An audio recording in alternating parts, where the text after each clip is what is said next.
വിശുദ്ധ മത്തായി എഴുതിയ സുവിശേഷം 7-ാം അധ്യായം 21 മുതൽ 28 വരെയുള്ള വാക്യത്തിൽ നമ്മൾ കാണുന്നത്, യേശു വ്യാജപ്രവാചകന്മാരെക്കുറിച്ച് തൻ്റെ ശിഷ്യന്മാർക്ക് മുന്നറിയിപ്പ് കൊടുത്തതിന് ശേഷം തൻ്റെ ശിഷ്യന്മാർ നല്ല ഫലം പുറപ്പെടുവിക്കുന്ന വൃക്ഷത്തെപ്പോലെ ആയിരിക്കണമെന്ന് പറയുന്നു.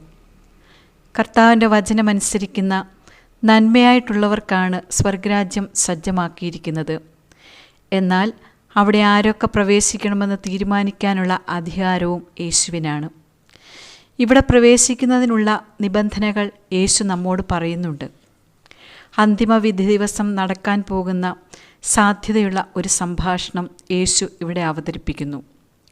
ദൈവരാജ്യത്തിൽ പ്രവേശനം നിഷേധിക്കപ്പെട്ടവർ നാമൊക്കെ സാധാരണ തിന്മ പ്രവർത്തിക്കുന്നവരായി കരുതുന്ന വലിയ കൊലപാതകികളോ ഭീകരന്മാരോ യുക്തിവാദികളോ ഒന്നുമല്ല, പിന്നെയോ വിശ്വാസികൾ തന്നെയാണ്.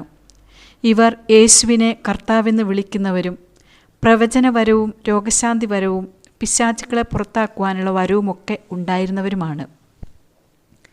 എന്തുകൊണ്ടാണ് യേശുവിൻ്റെ നാമത്തിൽ ഇതൊക്കെ ചെയ്തവരോട് പോലും രാജാവ് ഞാൻ നിങ്ങളെ അറിയുന്നില്ല എന്ന് പറയുന്നത്? അതിൻ്റെ അർത്ഥം അവരുടെ ജീവിതത്തിൽ കൂടി ദൈവം ഇക്കാര്യങ്ങളൊക്കെ പ്രവർത്തിക്കാൻ തയ്യാറായിരുന്നിട്ട് കൂടി അവർ ദൈവമക്കളായി ജീവിക്കുന്നതിൽ പരാജയപ്പെട്ടു എന്നതാണ്. വിശ്വാസം പ്രഖ്യാപിച്ചാൽ മാത്രം പോരാ, ഒരു ക്രിസ്തീയ വിശ്വാസിക്ക് യേശുവുമായി ആഴമായ വ്യക്തിബന്ധം ഉണ്ടായിരിക്കണം. വരങ്ങൾ ദൈവത്തിൻ്റെ ദാനങ്ങളായതുകൊണ്ട് അതിലൂടെ പ്രവർത്തിച്ചത് ദൈവമാണ്. മാത്രമല്ല, അത് ഒരു വ്യക്തിയുടെ വിശുദ്ധിയുടെ മാനദണ്ഡമാകണമെന്നുമില്ല.